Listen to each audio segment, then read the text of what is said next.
ఇలా ఒకసారి ట్రై చేసి చూడండి, డాండ్రఫ్ పూర్తిగా తగ్గిపోతుంది. దీనికోసం అయితే ఫస్ట్ వేపాకు తీసుకున్నాను. నెక్స్ట్ అలోవెరా అనమాట. నేనైతే ఫ్రెష్ అలోవెరా తీసుకున్నాను. మీకు ఏది అవైలబుల్గా ఉంటే అది తీసుకోవచ్చు. తర్వాత వేపాకుని మంచిగా వాష్ చేసి మిక్సీలో వేసేసుకోవాలి. నెక్స్ట్ అలోవెరాని సైడ్లు కట్ చేసి పీల్ చేసేసుకొని అలోవెరా జెల్ తీసుకోవాలన్నమాట. మనకు ఎంత అవసరమో అంత అలోవెరా జెల్ వేసేసుకొని మెత్తగా మిక్సీ వేసేసుకోవాలన్నమాట. స్మూత్ పేస్ట్ లాగా. వాటర్ అయితే అస్సలు యాడ్ చేయకూడదు. డాండ్రఫ్ని ఎలా క్లియర్ చేసుకోవాలనేసి ఇంకో టిప్ కూడా చెప్పాను నేను. టైటిల్ దగ్గర లింక్ ఇస్తాను, చూసేయండి.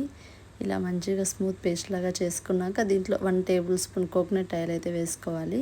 మంచిగా మిక్స్ చేసుకొని జుట్టు కుదుళ్ళకైతే పట్టించుకోవాలన్నమాట.